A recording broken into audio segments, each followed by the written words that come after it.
some of the managers as well, who would come together. They started like every 4 weeks at the beginning, and then moved to every 6 weeks, then moved to every 2 months as things were moving along and studies were being done, and then moved to quarterly, and then as needed. So this is actually a core team meeting. So to a certain degree, I mean, it's EPA's meeting, but it's also a core team meeting. So I would just like to find the core team members in the room. If you can either stand or raise your hand, I want everybody to recognize you for the hard work you have done. So thank you for being a part of it. Some of the agencies people are really shy and sitting down. There's a bunch more out there. But it's a pretty big team that would meet regularly on Zoom. So all of this started from my perspective in 2020. I know for you all this has been going on for 15, 20 years. So, but my engagement started, and so did the core team, online for 2 years. So to this day, it's like, oh my God, I didn't realize we were that tall, Max. So we were so small on the Zoom, right? Okay, so I just want to say, let's use some in the conversation today. I want you to listen as though you might be wrong throughout the conversation, and when you speak as though you're right, because your experience is your experience. It's the right thing, and there might be, if you listen with curiosity, you might find that you may not know all of the answers, but someone else in this room might. So I'm hoping that that's true for everybody here, that we're all just listening to hear more about what's going on and what has gone on, and that is our agenda. Our agenda is, why are we here? EPA is going to talk about that. Then we're going to move into, what has EPA been doing over at J.H. Baxter? What is EPA going to do next? What are the next steps on all of that? And then question and answer. And there will be a little time in between there to talk to our presenters about that. You're going to see a lot of pictures. I know you can't really see J.H. Baxter when you drive past. You're going to get to see behind the curtain here tonight. So it's going to be cool. All right? Question. Then at 8 o'clock, thank you very much, at 8 o'clock, we are going to have the Active Bethel Community Board meeting. So for those of you who want to say, if we get done with this part of EPA and others sooner than that, then you can start sooner. But we're planning 8 o'clock to have a meeting with the Active Bethel Community Board. We thank them very much for helping us to arrange this beautiful space here in the school, Cascade Middle School. It is not as hot as it was at the high school. It was a high school meeting a couple years ago. So we're very happy to be here and see this lovely space. Let's see. I do want to say that we have people, the thing that looks like an owl standing on a stand is an owl standing on a stand. But it's a giant microphone, and it's got a camera on top. And we've got people who are online. How many people we got online, Emily? Roughly. We have 30 folks online, and they're having a hard time hearing you. It's sounding mumbled to them a little bit. Okay. We're probably making this a little bit closer, but if you can just really try better. All right, we'll try and hold this down here and see if that might help, so they can let us know that we're going to be catching people coughing and talking and all that sort of thing. So that will be important, because while we are having the presentations, I want to be mindful that there are folks online who are trying to hear the presentation as well, and we will do everything we can to help them hear what we are saying when we are saying it. Is that better? It's getting better and better. Okay, let's bring that baby over here. Okay, technical details, right? Okay, better. Much better. Okay, very good. All right, so Randy, wherever you are, that's going to be your thing. Am I missing anything else? Am I missing anything? Looking to see from anyone else? I do want to see, let's find out how many people are part of the Active Bethel Community Board. Can you raise your hands? Yeah, okay, good. How many people live near J.H. Baxter? Wonderful. So glad you're here. Thank you so much for being here. We really appreciate it. How many of you are elected officials? Okay. Excellent. Good. And who else might I be missing? How many of you work for the city? Excellent. How many of you, there's no one back there. Good, thank you. How many work for the county? Fantastic. How many work for the state? Okay. How many work for the federal government, for EPA? Fantastic. Okay. All right. Wonderful. Well, with no further ado then, let me turn this this over to some folks who might, yes, please? And you worked for Bethel. You taught in Bethel. 28 years. Thank you for your service. That's wonderful. And smelled it. Yeah. Smelled it, right? How many people smelled it?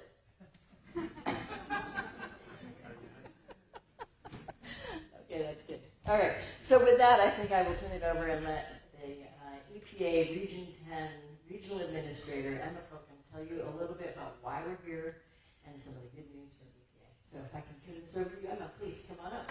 Welcome to the meeting. Thank you very much, Donna, and thank you for sorting out the IT issues, hopefully, before everybody else got started. I appreciate that. Thank you all for being here today. I appreciate you coming out on a weekday evening and spending your time with us to learn more about the site. I've been in the regional administrator spot since February. I came from Alaska DEC and have worked for the state of Alaska in a number of positions since 2013. So have some foundation in some of the work that EPA does, but still learning and really appreciative to the team today that showed me around and shared about the work that they're doing here and about the Superfund program. So J.H. Baxter operated for 80 years, began operating in 1943, at a time before we had a lot of the environmental statutes and a lot of the environmental programs that we have in place today. And even once we did have environmental programs in place, they, it sounds like, have a bit of a mixed history in terms of compliance at the facility. And members of the community living closest to that, I think, have been helpfully engaged in bringing some of that to light. So now we have a facility that just ceased operations in 2022. It sounds like a couple of years after Donna started working on the site and engaging with the community. And so we have sort of, it sounds like, started the investigation process, got out, took a look around, saw that there was a need for a time-critical removal action to get out there and really take care of some of the product and the facility that had been left not operating, but a lot of the chemical products left in place. So I want to say thank you to Beth and her team, and Justin and Alice and Annie, and I'm forgetting somebody. Annie. Randy. Oh, Randy. And he'll be speaking later, too, so we can thank him again. For showing me around the site today, really based on the pictures from just like about a year ago, the change has really been quite dramatic in terms of the work that's already been done at the site. I think it's $13 million that EPA has invested in the work so far. And now that we have the listing in place, that's a big next step and really a big accomplishment because it opens the doors to a lot more work to finish up cleaning up the site. So we'll have EPA teams engaged doing that, and I think we'll have, as Donna said, a little bit more later on the work that has been done and the work that's on the horizon. But I also wanted to take a moment not just to thank the EPA staff and the Oregon, State of Oregon partners as well for all of the work that folks have done, but also the community. It's clear to me, based on the briefings that I've gotten internally, that really the community's engagement on the issue and bringing it to light and the community's support for EPA's engagement and for the listing has been really critical in getting us to this step. So thank you all for coming tonight, but also thank you for all of the engagement over the years to get us where we are. And I'm going to turn it over to Shannon Davis from Oregon DEQ to share their experience from the state's perspective.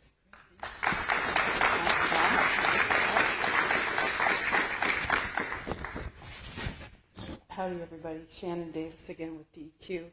I'm going to say what Emma said, but just differently, okay?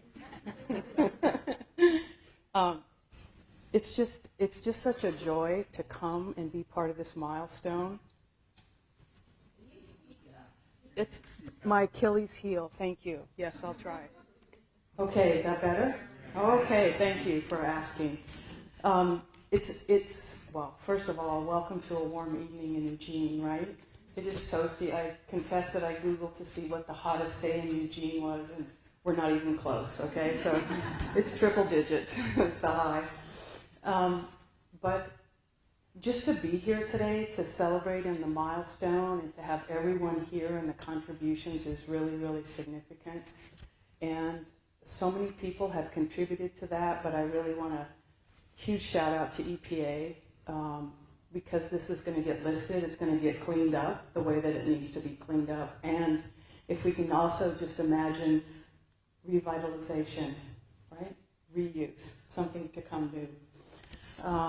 And also EPA was so good, like the administrator mentioned, that they came in and did a response action, 40 drums maybe full of hazardous waste that was removed in that action, and another huge milestone there. So a couple shout outs. The community engagement core team that you called out, and everybody in here is so significant. I think it's just very precious in these times where we get a core team that actually is able to work together. And I'm not saying it was all kumbaya the whole way, but you found yourself able to get to this place and to push for this. For, EPA, DEQ, LRAPA, Oregon Health Authority, City of Eugene, County, but a couple of others that I think probably really had very powerful voices came from the environmental advocacy space, specifically beyond toxics. Yeah. Right? Okay, right on. And I don't know if Lisa Arkin, is she? Great. I've heard about you, right, but I never had the chance to meet you. Right on. And then I think your successor, Jen Davis, at the agency. Hi. And just being in the room tonight, Lynn Woodward, where are you? Like so many people are here because of you. I just want you to know, like a half a dozen people said, I'm here because of you. So you must have a really powerful presence and a powerful magnetism that draws people to get good stuff done. So thank you very much. Yeah. And I'm going to be totally biased. I just want to shout out to some peeps in my agency. Sorry, Sarah. I'm going to thank you in public. You don't have to stand up though. Sarah Eagle, Don Hansen, and Brad Schultz. So whatever our connection is to this milestone, what we share is being part of a community that cares deeply about the site being cleaned up, about ensuring healthy air, healthy land, healthy water, the community and ecosystem. And everyone in this room stands on the shoulders of people who've come before us to make what is possible tonight happening. And also those who follow will be standing on our shoulders, right? And so no one person can make it happen. It takes a community. Again, thank you for being a part of this community because together we are better. And so I'm supposed to introduce somebody now. Senator James Manning, you're up.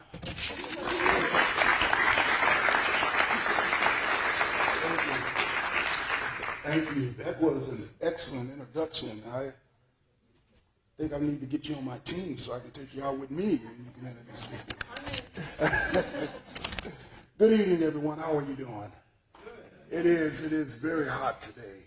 A lot of problems. But we're here now to celebrate a milestone. A lot of people worked on this for a number of years. What was it, something like how many years? Baxter had been in order at 80-something years? Well, not the folks that's working on it, but the practice of poisoning our community had been going on for 80-something years. One of the questions that I have and still have, whether or not some of the residents that lived in that area during that period of time, if there were any medical conditions that were developed because of these toxins that they were coming in contact with every day, children playing in the park. I would never know that answer right now because people have left. There was no record of people saying that they were feeling ill or any type of birth defects and stuff as a result of the poisoning of our community by this company that was put profit above people. As mentioned, I am Senator James Manning. This is my district, and I live in Bethel. I've been living in Bethel for 18 years since I retired out of the Army.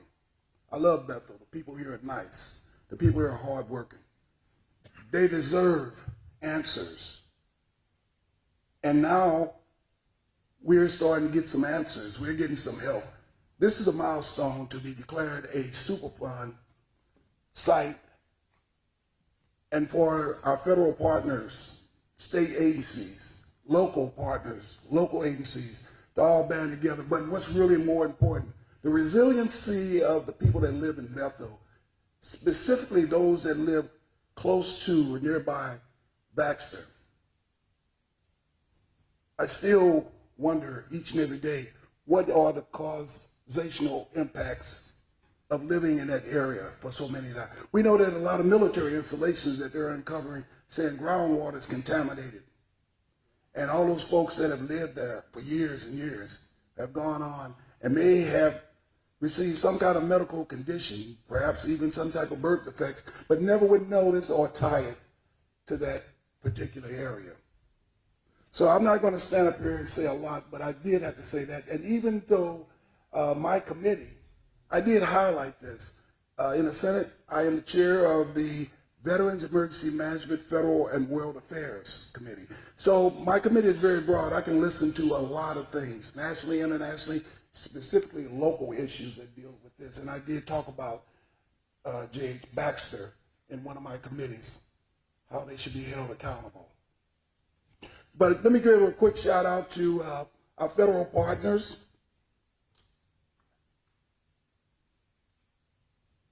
I got a long list here. Let me start out with just a few. DEQ, where are you? All right. Put your hands in the air, waving like you just don't care. There you go. L. Rappa, where are you? The EPA. Put them up. Hey, you got to represent your agency now. Come on now. I'm not cutting any budgets, so don't worry about it. Let me see who you are. OHA. Nobody from the Oregon Health. Oh, they're online. Huh? Well, raise your hands up. I can't see, but I'll pretend that I saw you raise your hands up. The people that live in the Bethel community, put your hands up. And all of our supporters. This is a big milestone, as I said, that we're on, and now we're coming to some kind of closure. But before I introduce the next speaker, the one that's going to trail me, Lisa, can you stand up?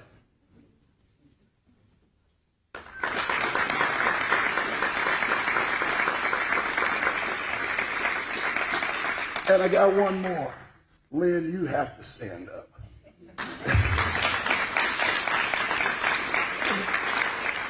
Thank you.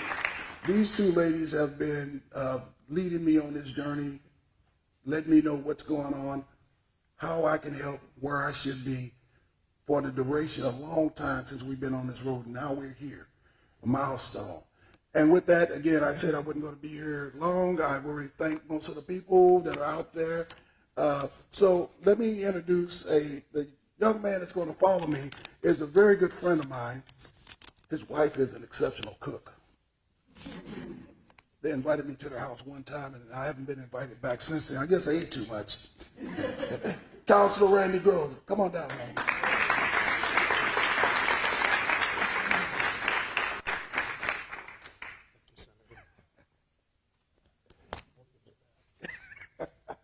He said he's going to give me back. Yeah, he shamed me into that.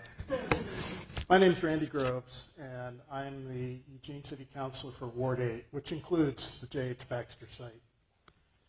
J.H. Baxter has been a thorn in my side for 45 years, going back to my early days as a firefighter with Eugene Fire Department. I was also a resident on Wood Avenue from 1983 till 1991. And like you who live here, woke up daily smelling the off-gassing coming from J.H. Baxter. But this is a day of celebration. There's been a lot of days of tears, a lot of days of people suffering from the effects of the chronic toxic pollution. But today, we're finally getting things cleaned up. And I'll tell you, watching EPA, DEQ, LRAPA, City of Eugene, Lane County, Oregon Health Authority, and some of our private groups, Beyond Toxics, ABC, Active Bethel Community, all working together, and the core team has been nothing short of amazing. There's 3 bulldogs I want to call out. First being Randy Natus from EPA. I met Randy fairly early in the process when he came, and I'm also a former regional hazardous materials team member for the state of Oregon, which Eugene Fire Department staffed back in the days. But when I first met Randy, I was impressed. But the proof is in watching the actions. And man, who went after it? And we've also got Beyond Toxics. It's the whole group. I won't single you out there, leader. But and then the other one is Lynn Woodrich. Lynn Woodrich is a tireless advocate for the Bethel community. And I know sitting on council, I always appreciate her showing up every meeting. And she always has something she's advocating and fighting for. That's fantastic. But what I really, yes, please. What I really want to focus on in my comments, we all have examples of where government just hasn't worked, where there's been interagency conflicts, where things move at glacial speed. This hasn't been one of those. In fact, I would say counter to that, this has been one of the best integrated group of people from the alphabet agencies working together for a common goal, a common purpose, and that is trying to right the wrongs that have happened in this area. And so let's give applause just to how everybody worked together, because it was phenomenal.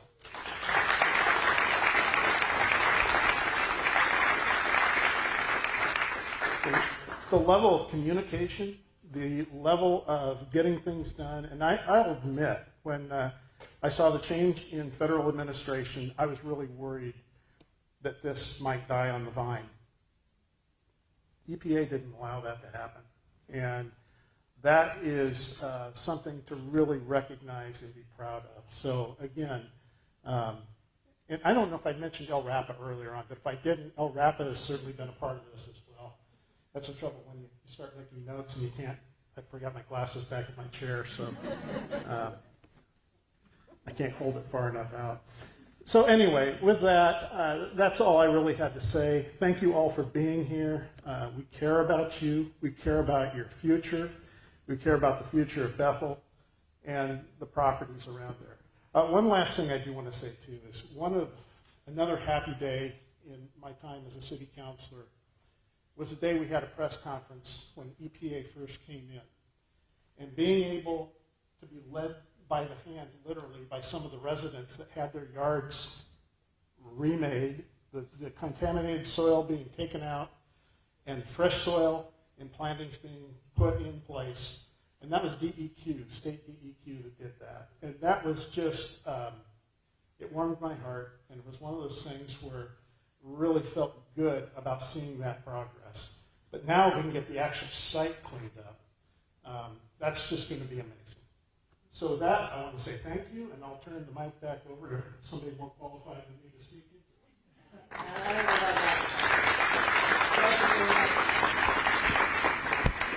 So I know you didn't want to call her out, but I do want to call out Ms. Ardrey and say thank you so much, Ardrey, for everything that you did with the community and being willing to show up, and everything that you and your family went through to get to where we are today has been nothing short of amazing. So thank you so much.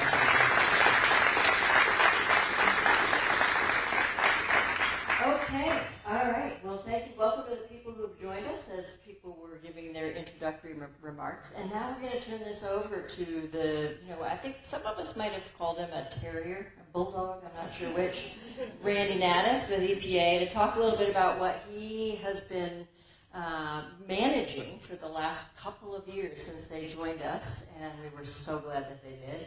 And yeah, he's got pictures that are, if your hair is not already curly, it's going to get curlier, okay? So just wait till you see what he's got to show. Come on up, Randy, all right? Thank you, Donna. All right, well, I don't know how to follow any of that, but I definitely want to say welcome to everybody, and what I want to say also is I'm just a small tip of the iceberg. There's a huge team of people that work with me that have been doing all of the work, not only staff at EPA, but all of our contract supporters, our state partners, and everyone else. So I appreciate the recognition, but truly, it's not me. It's so many other people. So and it's everyone keeping us honest and keeping our feet to the fire and making sure that we're doing what we're supposed to do as a federal agency. So with that said, I'm going to tell you what I did last summer. Or what we did last summer as a federal agency in coordination with all of our partners. Again, my name is Randy Natus. My official title is on-scene coordinator. I work for EPA. I've been working for EPA for nearly 20 years doing this job. I take this job very seriously. My job is to protect human health and the environment, right?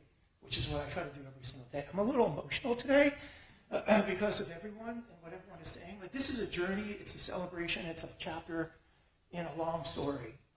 It's hard to say celebration when there's been 80 years of, impacts to locals, right? But it is a celebration because we have been making progress, been working together.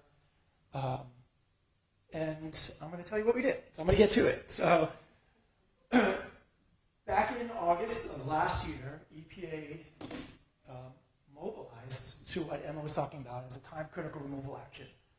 Over the last couple of years leading up to August, we spent about a year, maybe a year and a half, figuring out what is going on here. What are the risks? What are the chemicals? What's the threat? How bad is it? And let me back up for a little bit. So we talked about I think it was Randy mentioned about the residential sampling. We helped DEQ doing residential sampling, and then they did the removals on those properties.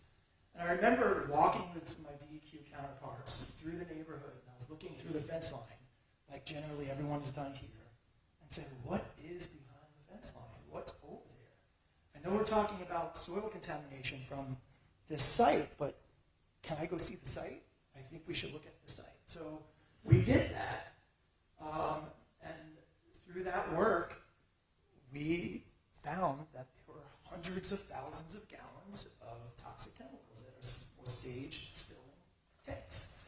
Well, the story goes, J.H. Baxter was treating wood in January of 2022, and in February of 2022, they stopped. So the facility was full of chemicals. The pipes were full of chemicals. The containers were full of chemicals. The process retorts were full of chemicals. It's a big apple to chew on, and we have to figure out how to take the small bites so we can figure out how to make this safe for the community and remove the most imminent and substantial threats to what's in the neighborhood. So that was the area view. Now let's take a walk through the facility. I'm sure, raise of hands, has anyone ever seen this facility on the inside? I know Randy has. Right. So this is what we had. EPA was asked to go through this assessment and look at it from the state. The state asked us to do it. Okay, we're going to look at it. And we have to figure out, okay, not only do we know that there are hundreds of thousands of gallons of chemicals in these things, and we know we need to get rid of them.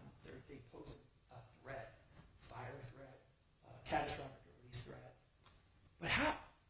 How are we going to do this? You can't just take a wrecking ball to it. So we had to do structural engineering. We had to figure out what is in each one of these tanks. Is it full? Is it liquid? Is it solid? Is it a mix? Is it, what kind of chemicals are they? Can they be mixed and grouped and disposed of? Do they need special treatment? How do we get to the back of the tank when there's all these pipes in the way? Are there asbestos on these pipes? Do we need to remove the asbestos off the pipes before we can get to the pipes? You start thinking about, how do I unwind this ball of yarn to figure out how are we going to do this work? It took a while. It took a long time. And we kept having core meetings. We had a public meeting. We're going to do this. We're studying it. We got to figure it out. We got to do it safely. We're going to have workers in here that are cutting these tanks open. They're cutting these pipes, sucking out toxic materials from the tanks and the pipes. We want to make sure they're doing it safely. Once we do that, well, where are we sending it? Where's the material going to go?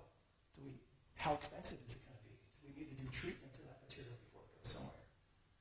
So this is a big apple, and we got to take small bites. And this video goes on and on. I'm probably going to get looks to wrap this up, but I'm going to let it go for a little while because this is a big deal.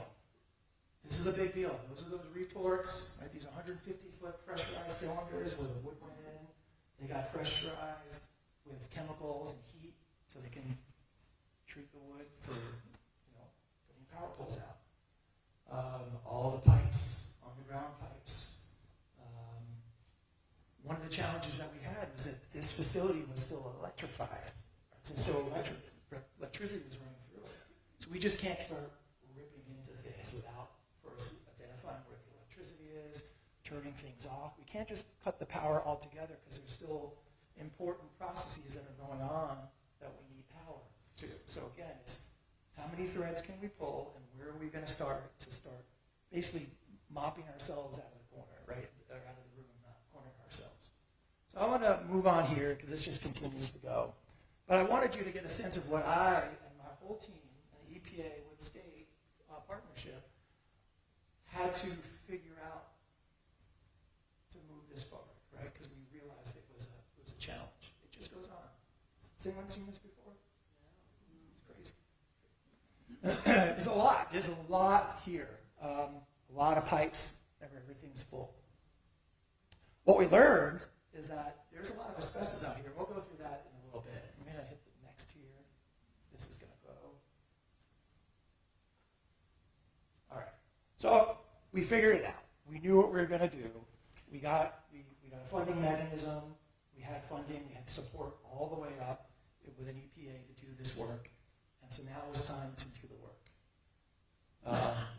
First, we're going to get the liquids out of the tanks, liquids that we can get out. We're going to pump them into Baxter trucks, and we're going to send them off for disposal. But in order to get to these tanks, we have to drill holes in the tanks. We have to sometimes go over the top to the top of the tank, the stop from the top. Sometimes we have to go from the bottom. Sometimes there's a layer of solid in the middle of the tank. There's a liquid above, there's a solid, and there's liquid below. So we have to do all this investigation and all this hard work to get the material out so we can consolidate it and send it off for disposal. All while doing air monitoring and air sampling, making sure that not only our workers are safe, but the community is safe. So we have specialized equipment to do all sorts of air monitoring, as well as taking actual samples and sending them off to a laboratory to verify that what we're doing is safe.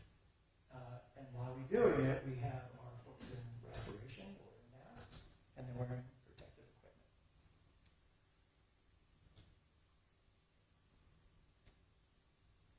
Here's a time lapse. Okay, so now in this situation, we've emptied the tank, but now we have to demolish the tank. We have to cut it open, and we have to remove it. We do all sorts of work here. So we do hand cutting around the tank, and we leave tabs, and we cut different layers on them, and then they rig it up to pull it off, right? So now we have the long reach and the basket, rigging up some rope or some chains. We'll have the excavator poke the tabs out. It will take the weight on it, it will pull it down, right? And they'll re-rig it, and it will be pulled off. We'll go clean it, recycle it. And then the next with the lower tank. More than 65 tanks. Each one of these tanks had to be dealt with differently. Some of them were big, we had to bring a crane out. Some of them were chock full, and we had to mix inside the tank to solidify whatever was there before we can pull it out. In some cases, we couldn't pump it at all, and we actually had to do the handwork. So we had to cut open the tanks and and folks had to sometimes go inside the tank to use a vacuum, a very strong vacuum truck, to pull the sludges out. And so this was the work on every tank, on every pipe. You can see how dirty those guys are. And each one of those pipes needs to be cut to a certain length. It needs to be about 10 feet because we need to send those pipes off for disposal. So they have to be in a certain size so they can go in a roll-off bin so they can properly go for disposal. So we can't just leave things at different lengths. So it's a lot of hard work. Again, stepping out. There's always a meeting every day. Okay, we're going to work on this tank. We have to do these 4 pipes first. Then we're going to do this tank, these 6 pipes first. So we're always figuring out the next phase every day. And then when those sludges were pulled out, well, we need to do something with them. So those sludges need to be solidified. They need to be dried. They need to be stabilized. So we mix it with some perlite, and then we stage those and eventually for disposal. So there's a process, right? And we generated a lot of sludges. That's what that work would be. You can see we have a person here in a level of protection, wearing respiration. That person is in an enclosed cab, so there's no need for respiration. But as you'd imagine, if you thought you smelled it in your neighborhood, you know what they were smelling. All right, this is interesting. Hopefully this worked. I tried to put this together for like 3 days. So this is side-by-side videos. I think the other one's moving. So I talked about asbestos and an abatement. The process of wood treating requires to have a solution warm. And then you put it under pressure. We were talking earlier about it's like a pressure cooker, right? It's like a crock pot or something like that. Imagine this is like a very large pressure cooker. It has to go under pressure. The wood goes in there, the solution, and chlorophenol and the mixed with diesel goes in there, and it stays under pressure for a while. But in order for that to work, there needs to be insulation around these process vessels, these retorts. Well, back when these were built, a long time ago, they used asbestos-containing material, very industrial strength asbestos to help do insulation. It's very good at that. It's also very good at making people sick if you get exposed to asbestos. And in this case, this was highly friable asbestos material, meaning that if you mess with it, it will start turning into powder, and it will go into the air, and those asbestos fibers can end up in your lungs. In order for us to empty these retorts and then remove those retorts, we needed to first abate or remove the asbestos from the retorts.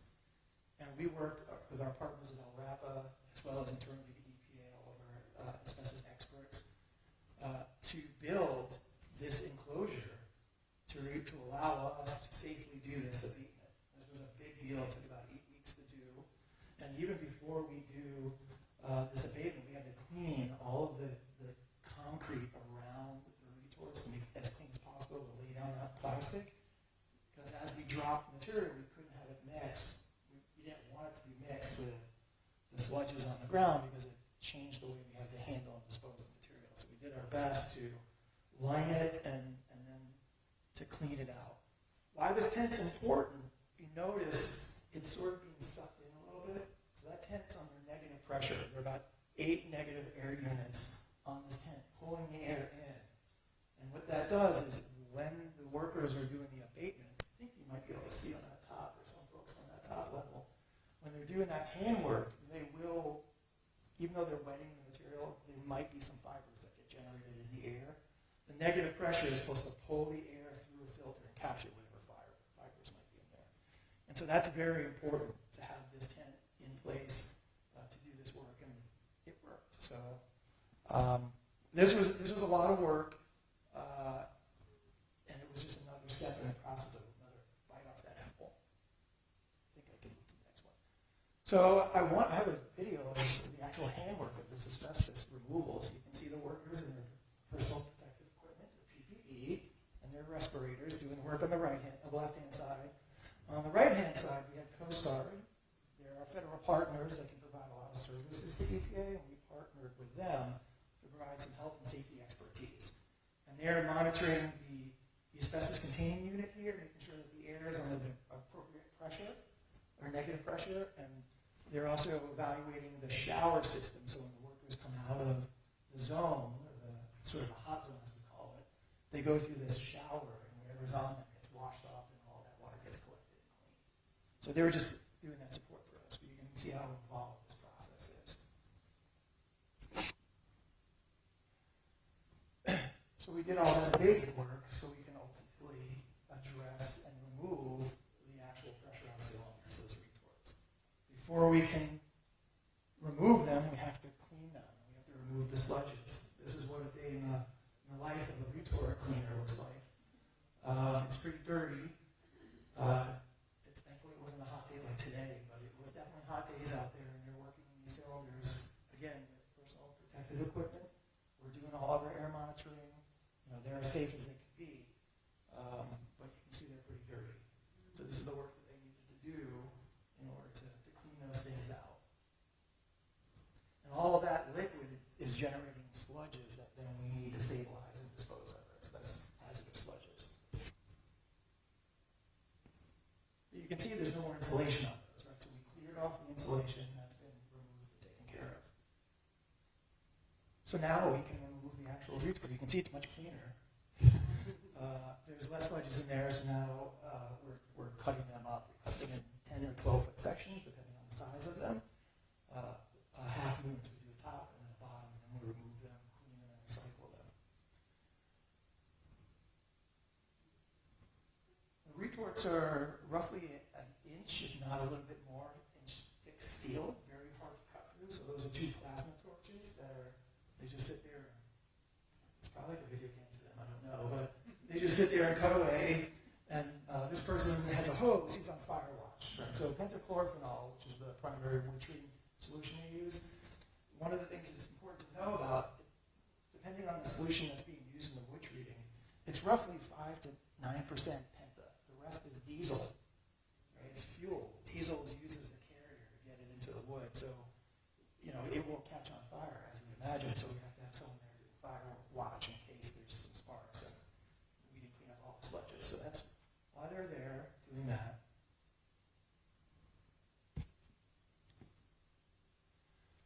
And along the way, we ran into other challenges. We were focused as a removal program, as a time-critical removal, to working on the worst of the worst, right? And as we're doing the worst of the worst, of course, we're still going to run into other issues. We're going to pull up, the containment, where everything was sitting on the concrete containment. We call it the secondary containment. Well, when we pull that up, sure enough, we find some stuff under the ground. As you would imagine, there's old pipes, there's contamination, there's sludges. This is why this is a Superfund site. There's going to be longer-term studies and a longer look at how to address this. But these are other things that we found as we went through it, right? A pool of oil. We did suck that out. We didn't do that. But there are some other things that we couldn't do. There needs to be a longer study. That's what he's going to talk about. But these are some challenges along the way. And as we know, another challenge here in Eugene or in the Pacific Northwest is it rains a lot.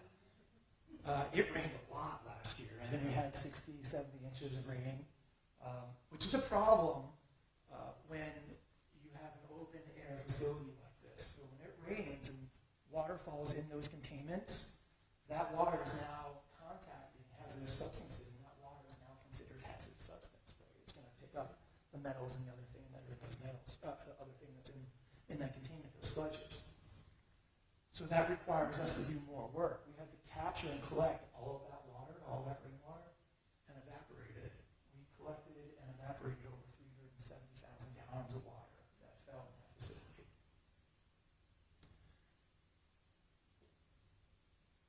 And this morning, I was on site, and I asked my contractors who are still there to tie me to, close your ears, boss, tie me with fall protection to our forklift on a pallet and put me as high as possible, and I took this picture this morning. So this is what it looks like today.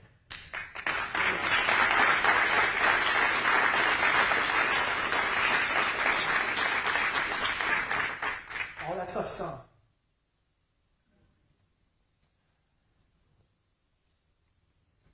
That's all I have. I think I will take questions if there are any questions. And if there aren't, I really just want to thank everyone for helping us do this process. Mm-hmm. So hang on one second. Let me. Hold on. Has a mic. Hello. It's not a mic. That's her mic. There's another mic there. Sorry, TV land. We have another mic. Sorry, Kennedy. You're good. All right. So who was it? So Randy, the tent that was over the retorts, was it over all of the retorts at the same time? So you could just suck it all into the thing? Yes, it was. It was, and we had some windy days where we had to repair it and we had to stop our operations. It was a challenge. And again, I want to call out El Rapa as one of our strong partners in that activity. I don't think we would have been able to do it without their support and their guidance and their help. So thank you so much. Randy, I'd like to know, how did you dispose of everything you said we had to dispose of it? How and where did you dispose of it? That's a really good question. And I should say, we still have some things to dispose of, so we're not fully done. The demolition and the construction work is over, but it gets hauled off depending on where it's going. Some of it goes here in the state, some of it goes to a different state.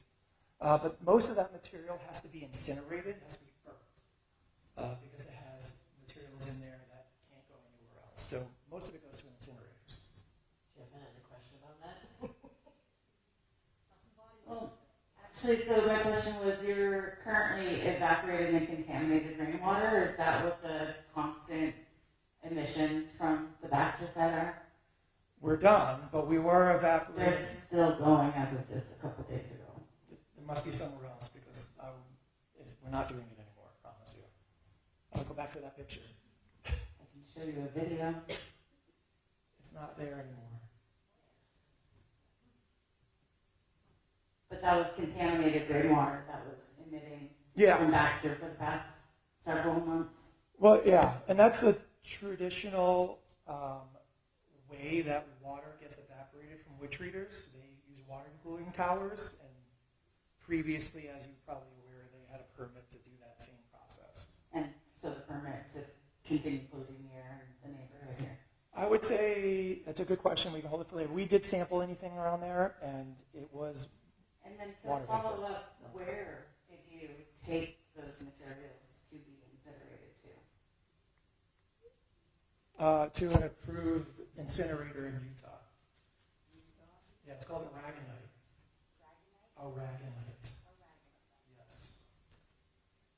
Let me just check for a second. I do want to respect the folks that are in the room. I want to see, are there any questions on the Zoom from our online folks, Emily, that are in the chat that we need to know about? And if so, I'll come to you with the microphone. Okay, we'll hold on that one. Okay, good. All right, so back in the room. I'm going to talk to the community members first, and I'll be back soon. Okay? Do you know what chemicals were used over the course of the years that Baxter used? And is it something that's going to stay with us for a while, or is it something that can be extracted? I was just curious what chemicals. Obviously it's bad enough to have it become toxic. So. Right. Yeah, they had a few different wood treating processes. One of them was using pentachlorophenol. One of them was using creosote. And then they use a metal mixture of arsenic and copper to also treat wood.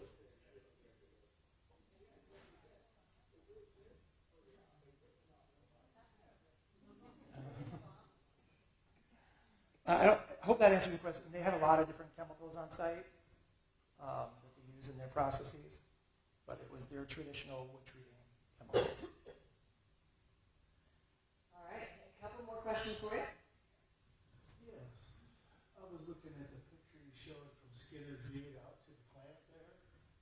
And since the mid-50s, I grew up and worked and lived in that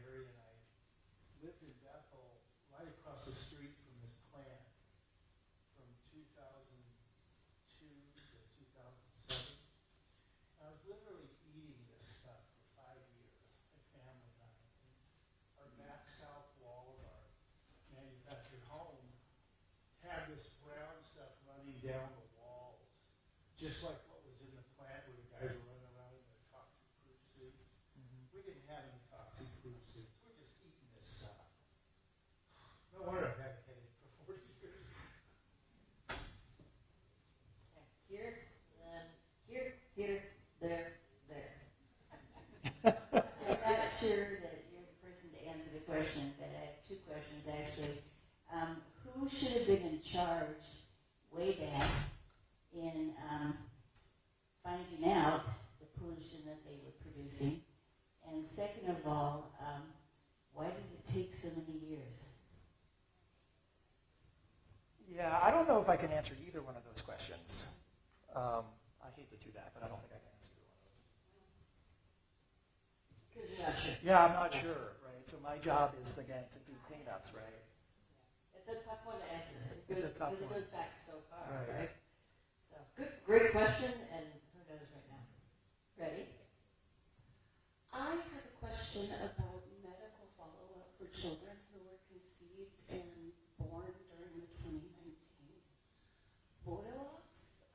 My daughter is 5, and yeah, I'm concerned. And I want to know if there's any testing or anything that I can take to her doctor and maybe find out if she's okay or if this impacted her. Yeah, I think that's a good question for our partners in the Oregon Health Authority. And I know they've worked along, and I don't know if someone's on that for that, but they're part of our core team, and they've been doing a lot of health consults over the years. I think they're probably the better folks to answer that question.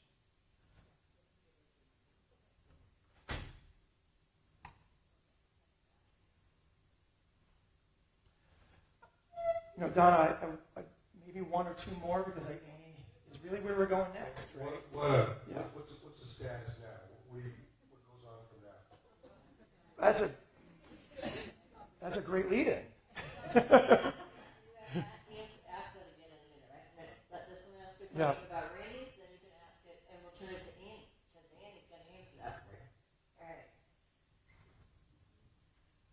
First of all, thank you and for everybody for what you guys are doing.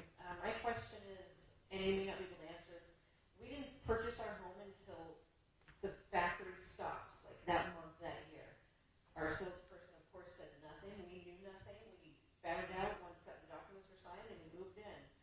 So do we know where the barrier is? Like, we want to plant a garden, there's things we want to do, but we don't know because we were too late to get our soil checked.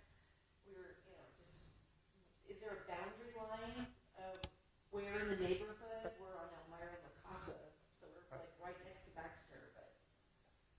Well, this is also a good lead into the next phase where EPA is looking at where that is, what the nature and the extent of what the contamination could look like. So I think, thank you very much for your time. Obviously, I'll be around for questions after.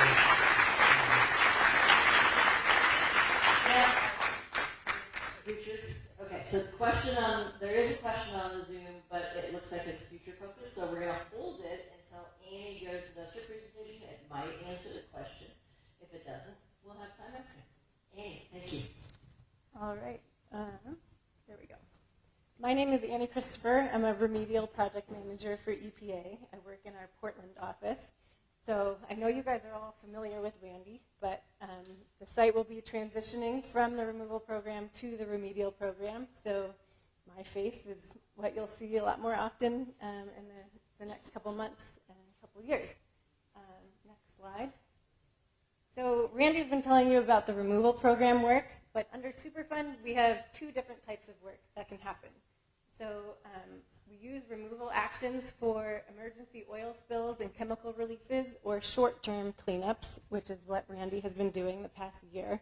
And then we also have remedial actions, and that's used for complex sites that require a longer-term cleanup. And so that is what is transitioning to me. The EPA remedial program is gearing up to clean up the rest of the site that remains. Next slide. So, of course, Randy has just gone through the whole before and after process for his removal action. But there is still contamination out there that needs to be addressed, and that is what EPA will be doing moving forward. The EPA Superfund remedial cleanup process is lengthy. Everything Randy has just gone through is very exciting and moves quickly, but as we transition into the remedial process, things will look a little different. But to go over the whole timeline, we start with the assessment process, which Justin is here with us. He's our site assessment manager. So our site assessment team went out and did their work. That's how we put together the site listing package, and a bunch of sampling was done before Randy's removal action. And they kind of worked hand in hand to get the site listing package together that gets evaluated by EPA headquarters, and that's how we got here today with the National Priorities site listing. So now that the site is listed on the National Priorities List, we will be moving into the next phase, which is characterization. So under the characterization phase, we will be doing a remedial investigation and feasibility study, and that leads to a proposed plan, and I'll get into that in the next couple of slides. After the proposed plan, we come up with a selected remedy that gets documented in the record of decision, and then we do the actual cleanup, whatever the cleanup plan calls for. We design the cleanup and then do the actual construction, which is under cleanup, remedial design, and remedial action. And then after the cleanup itself, there's usually longer-term operation and maintenance of the remedy and monitoring. And then ultimately, our goal is to get the site deleted from the National Priorities List. So during the whole process, community involvement takes place. Alice will come up in a minute and tell you more about community involvement. But also someone mentioned before, redevelopment of Superfund sites is always in the back of our mind. So as we're characterizing the site and figuring out how we're going to clean it up, we want our cleanup to be compatible with an ultimate reuse of the site. So EPA always keeps redevelopment in the back of our mind as we're picking a remedy and going through our whole process. And then there's a note at the bottom that removal actions can occur at any time during this process and simultaneously while we're doing the characterization work. So Randy is concluding his removal action, but if you go to the next slide, EPA will also be evaluating the need if there's any other potential for an early action, which is basically an additional removal action. So the EPA remedial team will continue coordinating with the EPA removal team to see if there's any efficiencies that we can gain through both programs to strategize this cleanup and see if there's any additional removal actions that make sense. And that would be for kind of the worst areas of the site with the contamination. Like Randy showed, the sludge that was found under some of the buildings and the tank farm areas. We'll see if it makes sense to do any type of more immediate removal action while we're doing the full investigation of the site. So obviously this site is a very high priority for EPA, and we hope to streamline this cleanup process as much as we can. Next slide. So as we move into the remedial investigation, EPA is currently working to set up our contract to have the remedial investigation and feasibility study done. There's a lot of data that already exists for the site. So EPA will evaluate all the data that's been collected by the facility owner originally. Oregon DEQ has a lot of data. EPA's site assessment program collected data when we put together the site listing package. Randy has also collected data during the removal action. So we will compile all the existing data to determine what data gaps still exist and what additional sampling is needed. And a lot of that data was collected while the facility was still operating. So now that the facility is closed and all those tanks are gone, it's easier for EPA to get in there and collect more soil samples and groundwater samples across the whole property. And so we will be evaluating multiple sources of contamination at the site and off-site. We'll look at the soil, groundwater, and stormwater on the property itself. We'll also continue to look at the residential properties across the street that could potentially still be impacted by the site contaminants. We'll also look at groundwater and stormwater that migrates off the property. And we'll look into surface water and sediment that has also potentially been impacted by the contaminants from the property. Next slide. And this is just an example of a figure. During the site assessment process, EPA collected 52 sediment samples and 26 surface water samples to assess how the contaminants may be moving off the property. So we will continue to look into this pathway during the remedial investigation. Next slide. So during the remedial investigation, EPA does a human health risk assessment and a baseline ecological risk assessment, and that will assess the potential exposure pathways from the contaminants at this property. So we will continue to look into the risks to residents across the street as well as other exposure pathways. And we will continue to work with DEQ and OHA on their risk assessment and work together with multiple agencies to come up with the human health risk assessment and baseline ecological assessment for the EPA remedial investigation. Then we'll actually go out and collect all the additional sampling on the property and on those off-property pathways. And then the results of all that sampling will determine the final list of they're called the contaminants of concern, the exposure pathways of concern, and then that will help delineate the areas of contamination that pose unacceptable risk. So I think someone asked about the site boundary definition. EPA uses unacceptable risk from the contamination from this site as the site boundary. So it's not just the immediate property, it's anywhere the contaminants have come to be that pose unacceptable risk. So like I said, that could include the sediment pathway in Amazon Creek if the sampling shows that that's necessary. It could be a groundwater plume that's extending off the property. So all the sampling and data will confirm what exactly is included in the site boundary. Next slide.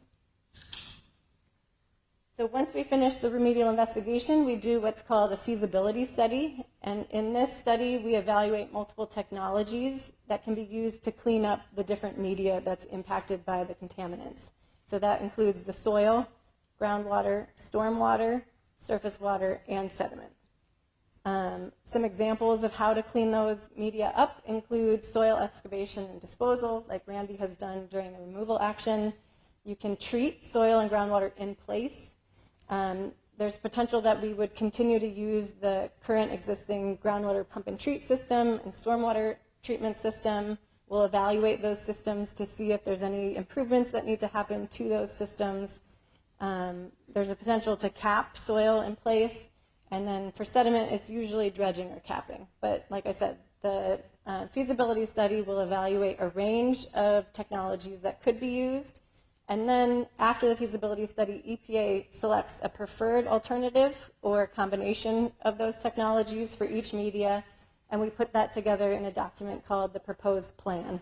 And that goes out for public comment. So we would have another meeting like this and go over comments that we receive. We usually put out fact sheets, and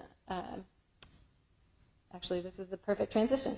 Alice is going to come up and talk about the community involvement opportunities throughout this process, including for the proposed plan. Sure. I have a question. Are you also going to be testing the wells? Because there's people in the neighborhood who are drinking that well water and actually have gotten sick. Evaluating groundwater is definitely one pathway that we will be looking at. Yeah. Mm-hmm.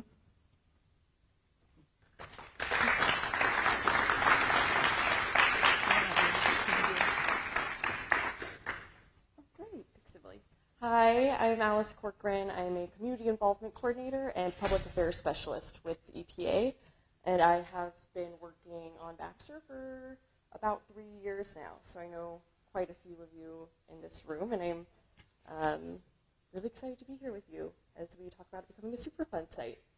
So I'm here to talk about your community involvement opportunities moving forward. You're a very involved community, and it's great, and I've really enjoyed working with you. I know we all have. So what happens next is EPA will put together a community involvement plan, or a CIP. We love our acronyms.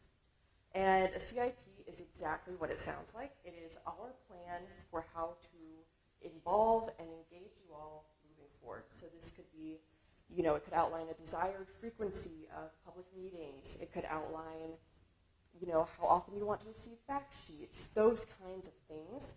And the community involvement plan goes out for public comment. So you can say, hey, you got this wrong. Nobody gets their news from this source. We all get our news from this source. Things like that.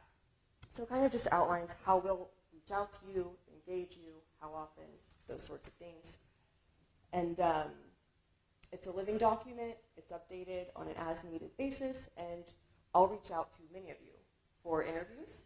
If you're so inclined, you absolutely don't have to, of course, but all interviews are anonymous, and then they're summarized at the end of the community involvement plan. So that's something you'll probably see Alice Corcoran in your inbox or something later on. We also offer technical assistance grants, or tags. A community group can apply for a tag later on. So it's an initial grant of $50,000. And what a tag grant is designed to do is to give you a third-party opinion or a technical advisor. So when that proposed plan comes out that Annie was talking about, and it has all that data and all that information about, okay, here's what EPA wants to do. Here's our plan. You could have a third party review that and kind of break it down for you and say, hey, here it is in good old plain English. So it's a really valuable thing to have and something you might want to consider. And then we have community meetings as needed. CMAN is not an actual acronym that we use, but I like it, and I'm going to start using it. So, that's pretty self-explanatory, right? We'll host community meetings. For example, when a proposed plan comes out, EPA doesn't have to, by law, hold a community meeting. But if there's interest for it, which I can predict there will be, we'll hold one. So it's just us engaging with you and you talking to us, and we'll figure out a good rhythm moving forward. And so those are the highlights of community involvement as the site becomes a Superfund site and transitions into that sort of work. And then I think that might be the end of the slideshow. Unless, Andy, you have something else? Yeah. All right.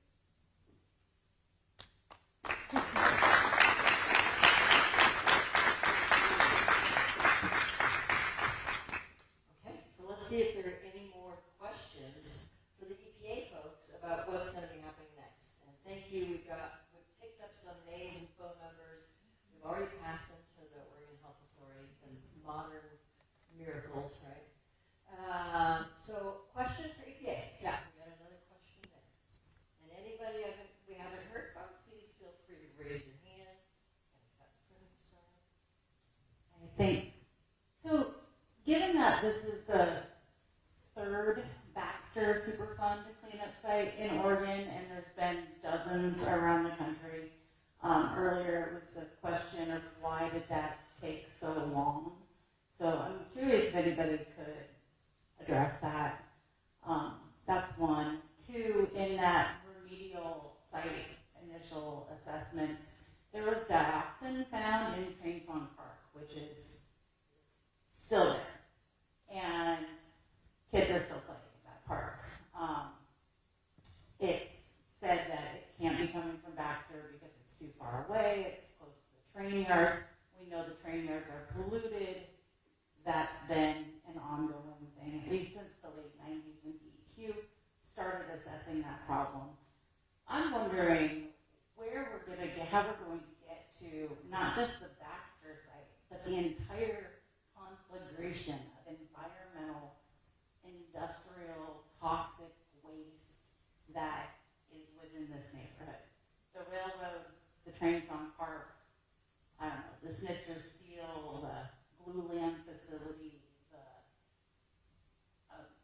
contaminated or chemical, maybe fuel rail cars that stack up behind the apartment buildings that are sharing a driveway with a hazardous waste facility.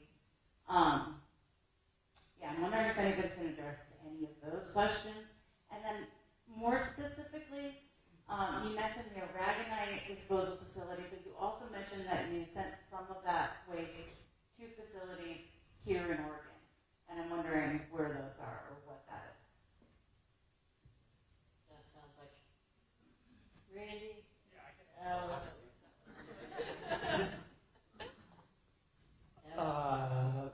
Arlington, as you were probably aware, the material that we sent for disposal for the asbestos-containing material as well as our RCRA debris was encapsulated and disposed at Arlington facility in Oregon. I was just hoping it wasn't, half a mile away. No. Just right around the corner. Yeah, no. EPA has a lot of regulations and requirements, and we have something called the offsite rule, and where we send our contamination or for disposal has to go to approved, landfills. And yeah, not for this stuff. Yeah, So, yeah, not not for for this stuff. So they had to send it further for this particular one. And that reminds me that there might be something like that. I just wanted to offer quickly, I'm not going to claim familiarity with the particular facilities or sites in the area. I'm sure there's folks that are partner agencies and at EPA that have visibility on that. I will say, yeah, you have a point, right? I will say that we're hearing from our leadership at EPA headquarters that there is sort of this concern around we've been implementing CERCLA for 40 plus years, that we have a sense of what types of facilities have the potential to create Superfund sites. And so what are we thinking about in terms of being more proactive to get out ahead of that so that we know that facilities are appropriately regulated and we have appropriate protections in place to ensure that we don't get to the point that we got to with Baxter. That we are, there's lots of contaminated sites around the country. It's true, not all of them are national priority listed. But there is, I want to acknowledge that yes, there is a lot of work to be done and that our leadership from EPA headquarters is really thinking hard about how we bring together the appropriate parties to be more proactive about ensuring that we get to a better place than where we are today, right? I mentioned earlier that when Baxter first started operating, we didn't have a lot of the environmental laws that we have today. No better, do better, right? There's a lot of really committed professionals.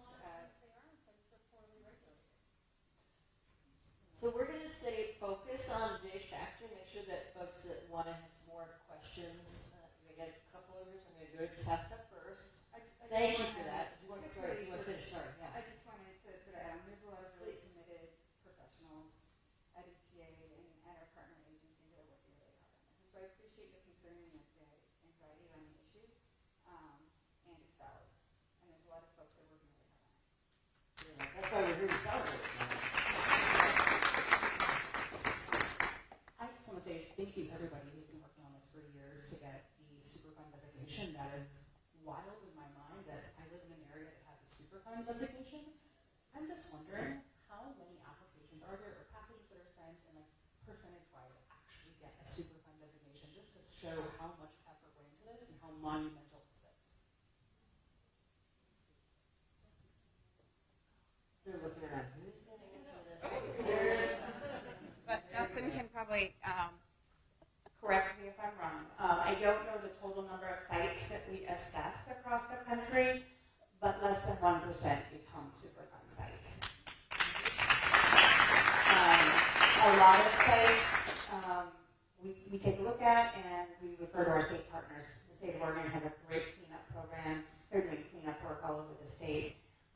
We also have regulatory programs that help with that. So when we take a look at a site, we try to find the best place to get the issues addressed. And the Superfund designation is kind of the last resort. So that's why we get to sort of the 1%.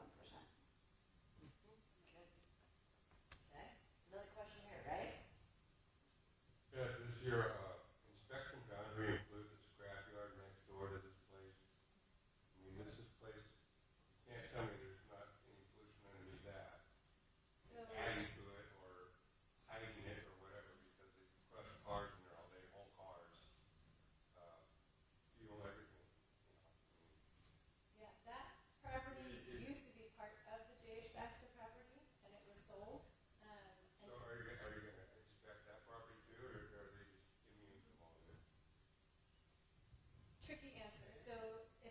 contamination from that currently operating facility, that wouldn't necessarily be part of this investigation, but because that property was previously part of the J.H. Baxter property, it was sold and capped and sold to the metal recycler. So we could potentially check to see if there's any impact from the previous work from J.H. Baxter on that part of the property. But the current company that's operating on that site would not be included in this investigation.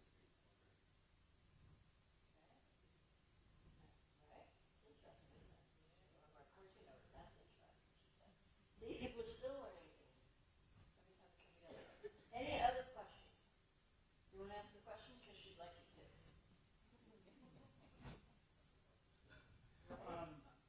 They were talking about how the Environmental Protection Agency is going to have a part where they have to find out how human beings are affected. I mean, already they're talking about water, air, and everything else.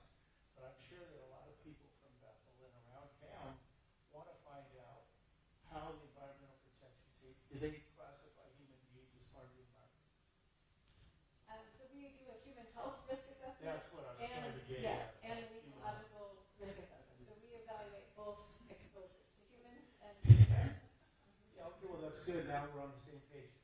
Because they really need to get, you said, a third party to help the human beings, right? a third. Are you talking about the grant that we could potentially give out? That's a third party technical advisor for the community groups. Well, I'm just trying to figure out who's going to step in and help the human beings. We are. That's good. Because I think a lot of people are waiting for that, and they want them to get to it quick. Yeah, well, I want to say something about that, Roger, because I think one of the things that was amazing about the core team and having the community at the table with these agencies is that early on, they said, we're not data points, we're people. And we want you to know us as people. And they committed to that. And you know, Ardrey, I think one of the reasons we want to call Ardrey out is Ardrey did a story, a video story of her experience with her child who was sick. And yeah, it was a wonderful story, and I know, you know, when we did a core team meeting, they invited me to watch the video, just little private show. And I said, well, let's show this to the core team, because I want the agencies to see exactly what Lynn had been talking about, that these are people, not just data points. So this group is very on board with you on that. They're very on board.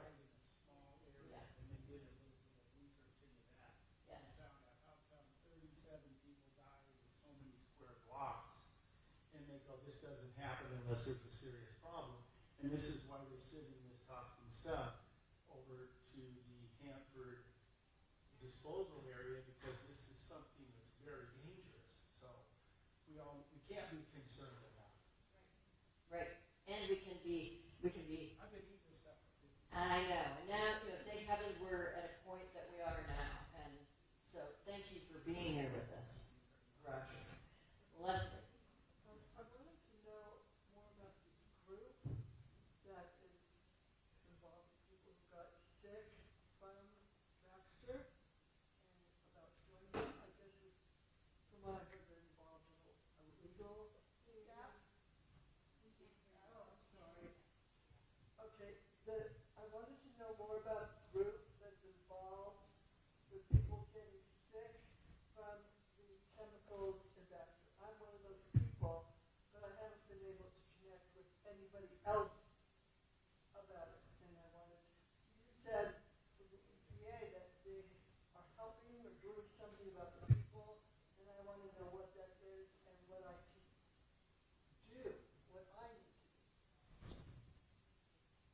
So we did pass on your name and phone number as you requested to the Oregon Health Authority, so they will be in contact with you about that, and I'll let you answer however you want to answer that. Do you have a question, or did you want to respond to her? Actually, I guess it's the answer. Okay. Along with a couple other people, we handed out 310 door hangers just before the meeting, and talked to the people along the way, and there were quite a few people who said And so I'm just wondering, are you going to be going door to door to all the families like we did to talk to them and find out what's going on, or if they know of people who've moved away that had the cancer? Because it's really important that, even in the Georgia Baxter trial, that they said there was no way that they could say that it was because of J.H. Baxter. But we know it is. So what we need to do is to go to those, for you to go to all the homes and talk to the people. Are you going to be able to do that? So, I'll help.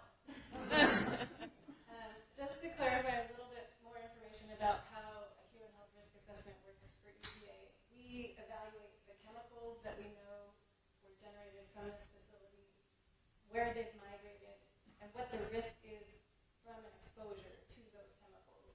So I'm not sure that if an EPA human health risk assessment actually looks at every household across the street to see what illnesses have happened.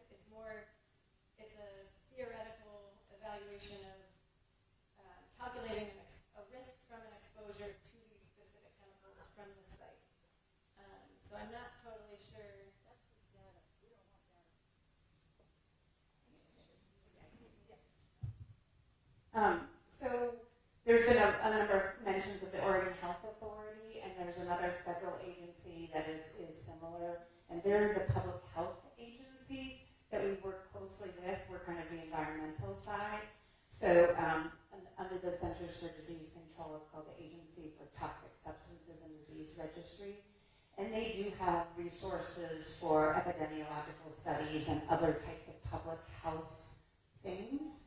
And so maybe at a future public meeting, we could get ATSDR here and Oregon Health Authority to talk about how the public health and the environmental health kind of come together. But Annie's right. The Human Health Risk Assessment EPA doesn't look at the past emissions from the facility and potential health outcomes. We look at the existing contamination and what risks it's posing to public health and the environment now, and how to basically address that risk and remove that risk. And I want to acknowledge that we do have people from the Oregon Health Authority who have been part of the core team, and they are online tonight. So they are hearing what you're asking about and already receiving emails from Brad, who's one of the managers at the EQ that's in charge of cleanup in this area, from me, from some others. So we are getting information to them. Okay. All right. You were next, and then Linda. Actually, I have a question. I live on where we live on Cordy Avenue, which is about a block or two away from the Baxter site, and it's on the edge of the area that was already, the soil was already tested. Well, we currently like to grow our vegetables in a garden in our front yard, and we've lately let our crops die out because we're paranoid about eating the vegetables that were growing in our soil. We don't know if our soil is contaminated or not. Are you guys going to expand the area that was tested to the outlying neighborhoods? Because we're literally right on the line. We are 500 feet from the plant. Yeah, the human health risk assessment as part of the remedial investigation will look at all existing data and evaluate, do we need to get more data? Should other properties be evaluated? So that'll be part of the process for sure. So that line might move depending on what we find. Okay, good. Thank you. I would just like to add that, of course, the neighborhood and people living there were the more exposed out of the situation. But I think you also need to pay attention to people who are working in this area, the businesses, the school districts. And some people I know working in the school district also live in the neighborhood. So it's not, I think the most important are the people who live here. But I think you also need to be looking at people who are working here every day. Yeah, a human health Says risk. a teacher in the area of 28 years, right?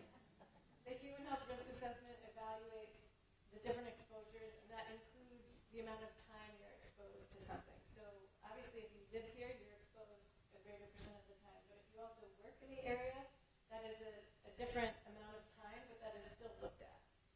So we evaluate the different exposures exposure scenarios and the amount of time you're exposed.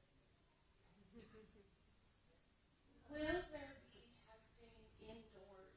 I am finding random weird chemical substances in my light fixtures, and I am concerned that it might be condensation and chemicals from the plant because of my proximity. I mean, yeah, we will evaluate many different pathways of how contamination could have migrated off the property. So we could look into that. Okay. Thank you, Annie. Thank you. I don't have a question, but I'm going to walk up so everybody can see me, because I'm not shy. I just, I would be remiss to not thank you publicly for what you've done for that fall. I'm not going to cry. I'm a crier. I always cry when you cry, so I'm going to hold back. But I want everybody to remember that we're here for celebration. I understand the anxiety. I understand the fear. I know it well. A lot of you know my story.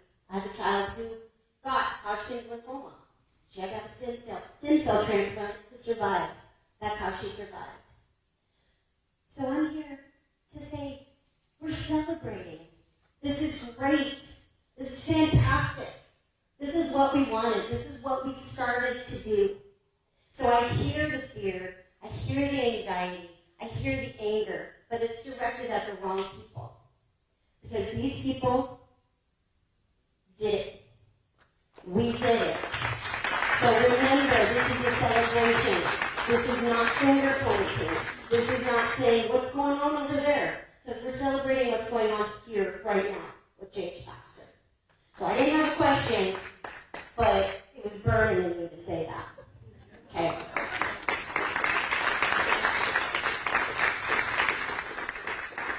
Okay, nice. That seems like a good note unless somebody's got a burning question or you got one there on the... No? Because Adrienne had a burning feeling there, so... Yeah.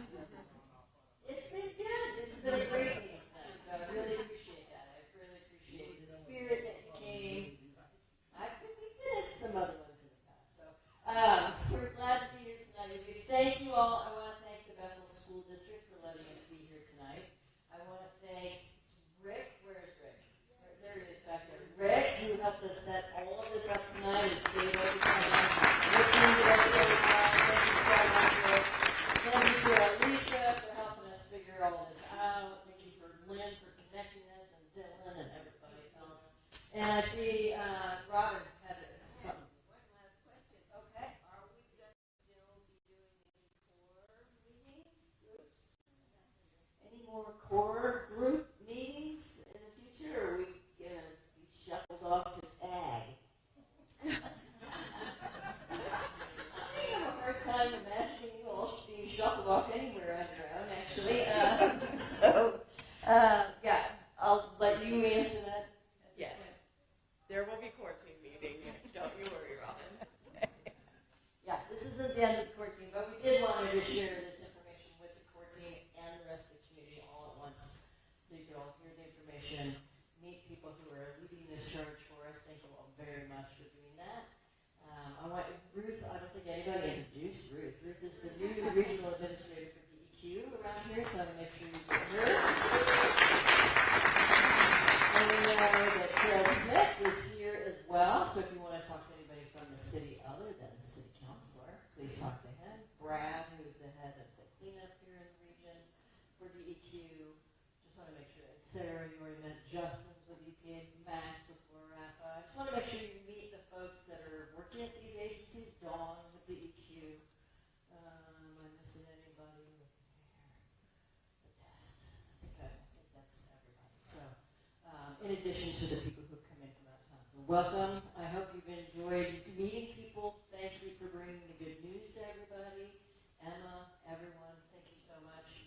And with that, I think we've got a lot of food back there. I would prefer not to take it back home. So please help yourselves. Talk to people. Use this as an opportunity to share stories, share information. If you have any more questions, ask people tonight or reach out at the information that we gave you there. Thank you all so much. And so, Lynn, can we take up